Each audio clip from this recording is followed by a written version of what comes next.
So if you're the Spurs, do you look to trade back to number 2 and let the who got the number 2? The Charlotte Hornets take a chance at Victor Wembanyama, and and the Spurs get draft capital as well as Brandon Miller from Alabama, freshman, 6'9".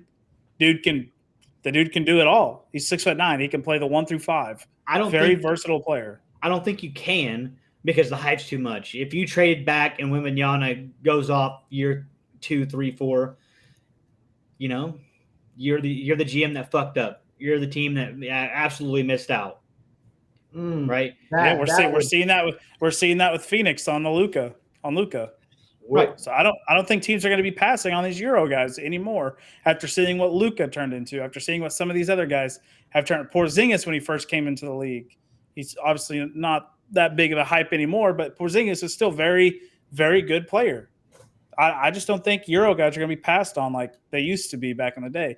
Wembanyama is probably going to go number 1. If it works out, it works out. It's great. You drafted an absolute prodigy, but if he doesn't, it's just like, man, we just tanked, set our future back another because we don't have any draft capital. It's not like they traded their players away and got tons of picks. They let them all go. They did trade DeJounte. Yeah, they didn't get a ton for him. I don't know. So, I think let's see, if I was a Spurs GM, I've got to come in and I've got to. I mean, you may think, oh, this Greg is Popovich easy. is the Spurs GM. Is he? Yeah. Oh, then he's taking Wembanyama. Like, well, okay. You think a great coach like Pop, who's been in the NBA longer than all of us have lived, probably, even me. I mean, you don't think he's thinking the same thing a Vance Wilson of prior Oklahoma's thinking? I'm sure he's thinking that. He has every outlet available. Every person telling somebody has to go to Greg Popovich and be like, "What? Let's look at the history, Greg." Exactly. Nobody over 7'3" has lasted 10 years in the league and been dominant. 100% that will go through his mind or come across his table. 100% that's going to come through. No, because Greg Popovich, if he's the GM and he's coaching for the next couple of years, he's going to see this as a chance. 74. How much longer does he have? Right. Exactly. But this is also like a he's got to win now, right? I mean, kind of. I mean, he's on his last leg. If he's going to coaching, and Victor is the type to, if he pans out, he is the perfect pick to win now. Like, I'm not saying he's LeBron, but I mean, LeBron he's the prodigy of the 2020s. He immediately came in and made a difference. Yeah, but I think Zion had more hype. I think so as well. I was going to say that. I think Zion had more hype. I didn't hear about Victor Wembanyama until last year. I heard about Zion in middle school. Oh, yeah. When this dude was dunking on 12-year-olds. Yeah, Zion had a shit ton of hype. We didn't know anything about Victor Wembanyama until at least 2 years ago. We heard about LeBron. We heard about LeBron his freshman year. He's gracing the magazine of ESPN. Yeah. And that Victor Wembanyama has been on the scene 2 years, and now all of a sudden he's the greatest prodigy, the greatest prospect to ever come into the NBA according to Woj. Like, I mean, they're not going to pass hardcore recency bias. They're not going to pass on him, but imagine the king's ransom they would get, baby.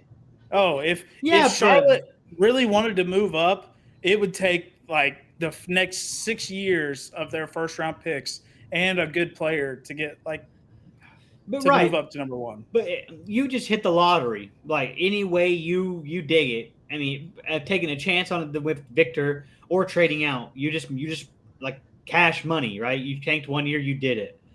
Like, if you're going to sit there and be the GM, the owner, how can you sit here and be like, I'll pass on those 5 first-round picks and an all-star for someone that, could play in the league 6 to 10 years? I mean, they're banking. So the NBA is starting to structure the way the NFL is going to structure. Get a rookie quarterback in there, your franchise guy, and then bring in – Spurs are going to have a lot of cap. Bring in all these guys. There's a lot of players that want to go play for Greg Popovich, I imagine, that are coming up in free agency. I think the Spurs if they draft Victor Wembanyama, I think they're going to go all in on trades this year. James Harden. Don't get James.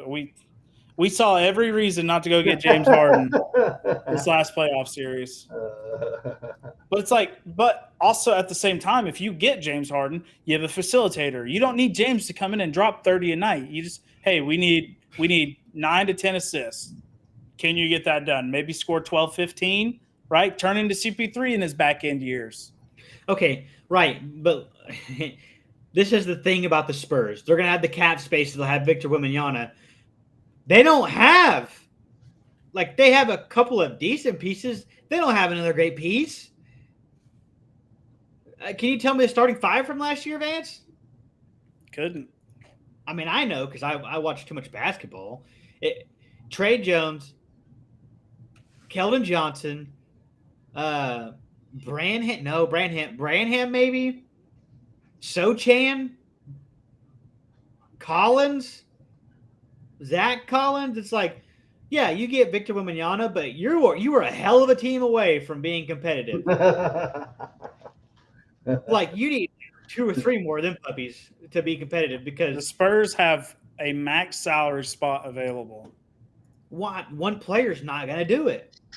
Depends who that player is. I mean, I guess if you went and got Luka, then maybe, yeah. Allegedly on the trade block. They don't have nothing. Allegedly. That's going to be a king's ransom. That'll be a king's ransom. The Spurs, there's no way the Spurs, if they do that, they're dumb. If they picked Victor Wembanyama and then traded like 6 years first to get Luka, it would Pop will retire at the end of this year. I guarantee you that. They'd be a playoff team immediately. No, they wouldn't. The Mavs made a one or two decent runs. Obviously, can't get to the finals because it's all Luka. But then they get Kyrie and Luka, and they're like, well, Kyrie stinks. Kyrie is good at the basketball. guy's a phenomenal one-on-one basketball player, but Kyrie's a team player, pass on Kyrie 9 out of 10 times. He's good at basketball. I'm taking Kyrie that 1 out of 10 times if I'm the Spurs, and that's it. When I have nobody on the roster, say I don't get the number 1 overall pick, I get the number 2. You go get Kyrie, and you just be like, hey, we're just going to ride Kyrie's back for 1 year. Got to save the universe, Vance? Easy.